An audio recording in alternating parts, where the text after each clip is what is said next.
It's some 16 minutes after 7.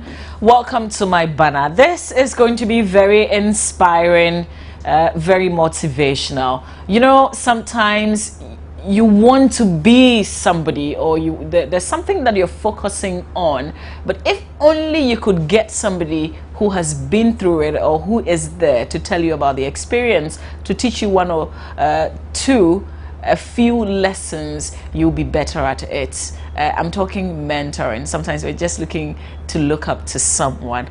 That is what this whole session is about. I'm excited that my guest is the Chief Executive Officer of Mentoring Ghana, Bridget Jobanuku. They've got an exercise that's coming up later. I think sometime next month. We'll talk about that as well. But I want us to focus on mentoring for a while. So Bridget, good morning. Thank you for your time. Thank you. What does it mean? I was trying to put it in context. Sometimes you see somebody on TV, for instance, and you want to be like the person. Is that what mentoring is about? Finding somebody to teach you what to do? I think with mentoring, it's a bit more direct. What you've described is like a role model. You see a role model. You may not necessarily be mentored by that role model.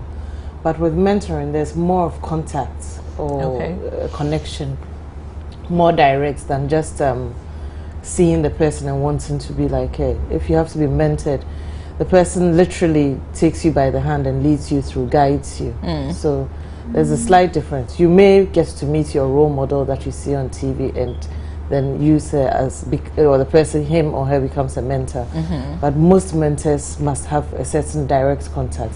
Sometimes it's not even face to face. It can be over the phone, it can be by email, but there is contact. Okay. Yes, there is something. Are women and people willing to mentor others? Amazingly so, even now more than ever, because with our program that we're going to have starting next week on the 4th, we have had women who have just heard about this and say, I want to do this, I'm interested in doing this, we need to do this. So yes, there are people who are very interested in doing it.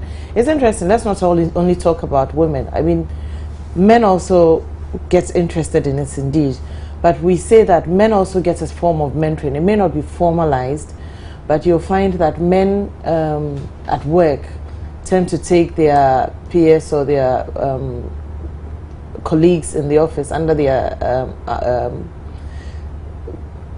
their control or whatever. They take them along to lunch, they go with them to have a drink after work, they might invite them, let's go watch a game. And it's this one particular person this man keeps doing it with. Women don't do let's go for a drink, I mean, not as much as men, after work every day kind of thing. Or they don't socialize as much, if you like. So sometimes it will need a formalized activity such as ours through the office. Or one that we have actually drawn up exercises where the mentor and the mentee come into contact a lot more. But why is it important to have a mentor? Well, you see, why reinvent the wheel? There are people who've played certain roles already, who've been in certain positions already, and we aspire to those positions or to those roles. They've done it, they've had their successes, they've had their challenges, they've made their mistakes, and if you don't have someone who's been there already to talk to, then you go and start doing it all over again or reinventing the wheel. If, however, you have someone who can guide you through it and say, don't take this step, don't go in that direction. And sometimes it's not even direct, it's not like they have experienced it, but they know people who have experienced it and therefore can guide you through it. That is why it is important to have a mentor. Do they always tell us the truth? Well, in my program, I would hope so. They may not tell you the entire truth because some things might be personal, but at least they will guide you. So if the person is a mentor and takes the role seriously, hoping to see you achieve your aspirations, then yes, they will guide you as truthfully as possible. I would expect so. But you know, your mentoring program is restricted to women and girls. Yes. Okay. Women and young ladies. Yes. What is it that young girls want to know from mentors, from what you've done so far? A lot of it is professional. I think that a lot of it, in fact, from what the forms they fill and what we look at, they want to climb the career the corporate ladder, or, you know, increase or grow. There's an interest in growth. There's an interest in knowing the path to take to go up the corporate ladder and things like that. That is the biggest interest. But also, the ladies need guidance. I mean, we know all the scandals that have been coming out with young ladies aspiring to certain positions, and how they think that the path should be followed in a certain way. It's not that way. And, you know, our looks and our bodies may be attractive, but we shouldn't sell to achieve. And you need someone to guide you like that. In what we've done, what we've seen from the forms we filled, for example, we've asked young ladies to send us their pictures. And some of the pictures that have been sent, you have to think and say, you know, this is a formal program. All I need really is a headshot. But when you give me a picture where you're posing in a certain provocative manner, for example, I wonder what's the thoughts is, what do you want to achieve. So yes, this person is interested in growing, in learning, in being inspired, but doesn't know how, or has a different idea of it. And these women will be the ones to lead them and say, no, not quite, this is not the way to do it, this is the other way to do it. There's that. So there's the personal, there is the career professional, and then there's also the social, because with this you build networks. I have found that over the years, my networks have been people I schooled with, people I have worked with over the years. And you'll be surprised that from this program, where there are about 50 young ladies, some from as far as the north, some from Winneba, some from Kumasi, some from University of Ghana, some from Central, a lot of the tertiary institutions. You come together, and then one day you'll need to go up north or to Kumasi to do something, and remember, I met such and such a person. So it's also the networking, not only between the peers, as in the tertiary institution ladies, but also between the peers, amongst the peers, and the women who are mentors. There are a lot of references. Some of the mentees in the past, this is the 7th edition, so some of the mentees in the past have had the opportunity to intern with their mentors, or if not intern with their mentors, they have had the opportunity to meet other mentors who will give them references to other things. Our program does not restrict the mentor. The mentor can decide. For example, I have a mentor who's a lady who has given herself to mentor a young lady in science, but she works in the administrative institution of a scientific place. So yes, I'll do that pairing, but she will be exposed to the labs and all the science things. Although she's an administrator, she has the opportunity to expose this young lady to all the functions of her institution. We have some who may be engineers, but I'll take them to a fast goods moving company, so they see the production process. So it's not always a match for match, if you like, but sometimes the mentor can refer you to other areas where you can learn. So that's the kind of mentor. Do you get this reaction sometimes? You don't know what I have been through, you're saying it as if it's so easy to do or to get to. I think I have have mentors too, and I get that. I think that sometimes when they talk, I say to them, you don't know what you're talking about. Yes, you will get that, but sometimes you sit back and you reflect, and it sinks in, because you see, these people have experience. They have immense experience, and like I said, if she hasn't experienced it, she knows someone. By the time the mentor, we don't go for young ladies. We go for people who have experienced 15, 20 years of professional life. They are accomplished. And that is at least 15, 20. Some of them are retired. They are accomplished. They are, like I said, experienced, and they are mature. We have had people apply, whether mistakenly or out of interest, and we ask them, are you sure you want to be a mentor? We insist that our mentors should be of this. It's not like you're wrong being a mentor, but if you think you can do it, we'll probably give you someone a lot younger. But as much as possible, these people are experienced, and like I said, if she doesn't know what you've been through because she hasn't experienced it, somebody else she knows has been through it. It's not new. Okay. Yes. So after this whole process of getting somebody to talk to you about their experience and to guide you, essentially, what happens to you? Do you have them to refer to and to fall on them at any point in time? We when we have the mentoring walk program, which is a 10-day program, which the last 5 days they go to their mentors to work with them wherever they find themselves. So they spend time in their offices, or if she's in business, you go to her business place. If she's a trader, you go to her shop, whatever. We have quarterly talks, but we call them conversations. So we get them together. So there's an interaction, or if you like, a forced interaction between mentor and mentee. What happens most times is they both might not, either one might not show up, but we have a gathering of young ladies and some of our mentors. We have a guest who talks to them about other things. So they get to learn from some of the guests we choose as well. So that also happens. But we encourage them to stay in touch for about a year. And some have stayed beyond a year. Some are still in touch with their mentors. We have those who started in 2009. Some are still in touch with their mentors. They still talk to them. It's a relationship that is built, and you can't just cut off because the program is over or nobody is guiding it anymore. You've built a relationship. It's like making a friend. You don't just cut off because... So some carry it on. Yeah. Yes. Is it only the students or the person who is looking for a certain career who needs a mentor, or all of us do? All of us do. Like I said, I have mentors. I have, with women, I have at least 4. And I call them, there's one particular one that I call only when I'm in tears. So I say to her, do you have tissue paper? And she says, I have a box full, come. And, you know, so we all need mentors at a point. And I'm acquiring more. Personally, would you not be exposing yourself to a lot more people? Indeed, but if you have a problem and you want it solved, why hide it?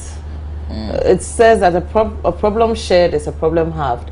And you know, your mentor, one mentor, like I said, will not have all the answers. She'll have some. She might direct you to someone else.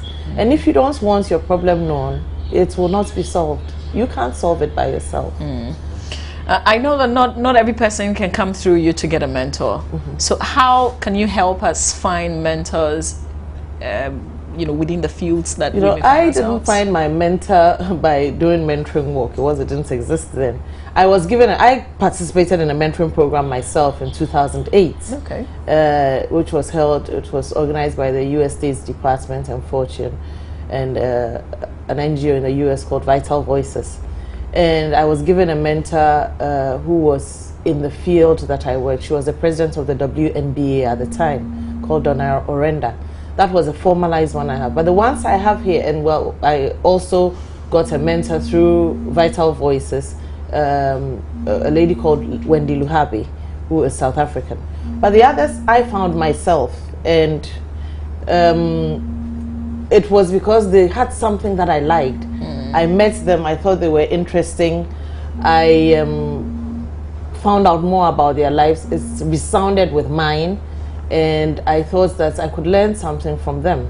And indeed I have. So if you want to identify a mentor sometimes, listen to her story. You may not know much.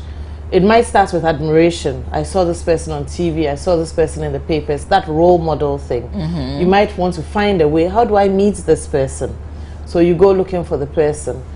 And don't be shy about it. Don't cower about it. Go up and look for the person. And say, you know what? I admire you. I think I can learn a thing or two from you. And if the person is open to it, you've got to open up as well and let them know what you think you can learn from them. Okay. Yes. Because mentors, good ones, would often open up their lives to you so you can learn. This is what I did at this age, and this is what I think I did was wrong, or this is what I think I did, which has given me these results now. And so, but the one thing you should do is when they open up to you, you should also keep their confidence. That is it. I have a fear that sometimes some of them may think that you're coming to them for money, for financial gains, like you're an opportunist, that kind of thing. I think it's the way you present yourself. A lot of people, I have had people come to me, for example, and they present themselves with this victim mentality. Oh, poor me, my parents are this. Oh, my mother is this. And oh, if you go with this victim plea, then the person thinks, okay, so are you expecting me to fund? You know, but sometimes it's not, it might not be done in one day. You're not going to find this person and say, oh, hello, I've always admired you, I want you to be my mentor. No, it's hello, I'm very pleased to meet you. You introduce yourself and take it from there. It might not be just that day. You might look for another opportunity and yet another opportunity to meet this person, and then she probably starts to notice, I get to meet you a lot, you know, what's this person's story, than just going up and pouring all your problems at her feet and expecting her to solve them for you. What if that person is high on the ladder? How do you get to them? You've got to find out how to get there high on the ladder. I don't think that anybody here in our parts is so high on the ladder that nobody can reach them. We have an interesting connection here. People know people. You know, it's who do you know? There's a lot of who do you know that goes on here. So you'll know someone who might come to you and say, you know, I'd like to meet so and so in your office, and people facilitate it.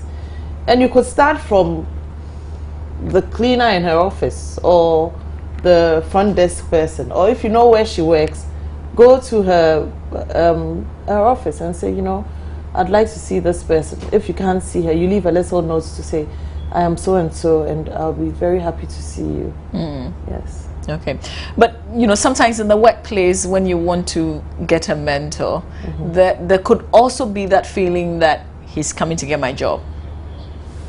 If you want to know how I got here and what I do, wouldn't some people want to hold back a bit sometimes because they see the potential in you and how you can take over? I don't think I've experienced that. Well, I haven't been in the formalized corporate environment or I haven't explored that kind of mentoring myself.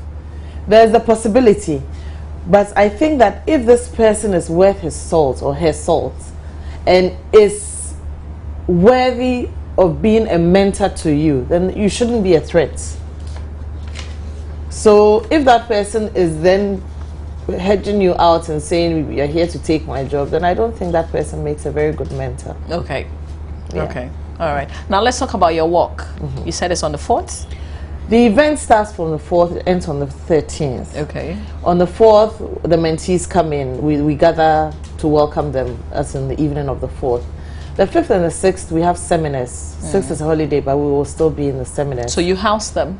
Those who come from outside Accra and have no accommodation. Okay. Because we depend on sponsorships and grants and things like that, we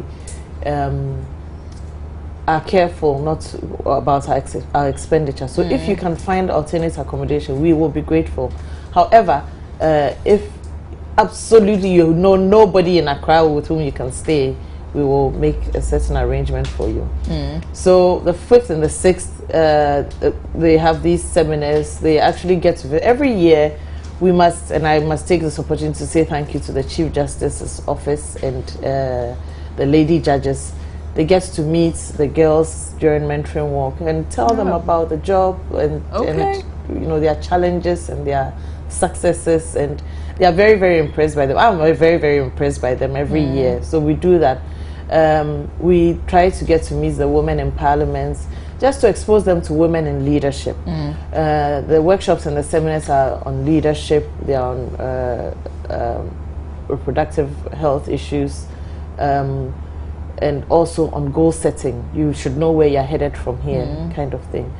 And then the 7th on Saturday is the walk, is the mentoring walk.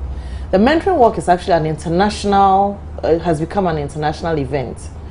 Whilst it's being held on the 8th, which is International Women's Day, in about 53 locations around the world, we are holding it on the 7th because we take church quite seriously here, and I didn't think that we would get the gathering for the 8th, Sunday the 8th. So we'll have ours on the 7th. Some countries are also having theirs on the 7th. And it's a Vital Voices network. So Vital Voices, represented in several different countries, is having this International Women's Day walk on the 8th. Ours is on the 7th, however. Then on the 8th, it being International Women's Day, we'll bring all our participants together with a few invited guests, and we'll have a lunch. And these invited guests are going to be interviewed to the hearing of the mentees, so they know their story, they learn from them. And there are 3 women CEOs of multinationals. So we have Patience Achiano of Barclays, we have Media Kutu of Unilever, and Lucy Quest of Airtel. So these are women who have risen, and we want to hear how they did it. So that will be on the 8th. Now from the 9th to the 13th, to the 14th, the young ladies will go to their mentors to share their lives at work. So that is what they'll be doing for that week, and then we'll close the program on the evening of the 13th, Friday the 13th. So is it too late for a young woman watching to get involved? It is. Oh, no, that's closed sad. the registration was open until the 20th of February, but we extended it until yesterday, and then we closed it, so it's closed. All right, but there's one held every year. There's one held every year, so if you didn't make it this year, you can make it next year. Can you give us a website address where people can go? Yes, it's www.mwghana.org. mwghana.org. O-R-G. Okay. All right, we'll catch up with the walk. Please. And I would like to say thank you for your time this morning. Thank you very much. Thanks for having me. All right, up next, we're talking youth development and hope with Hope for Life tour here on the AM show. But my guest, Bridget's giving us a lot more to be thinking about this morning. Again, we'll have her sometime soon, I know. Stay with us.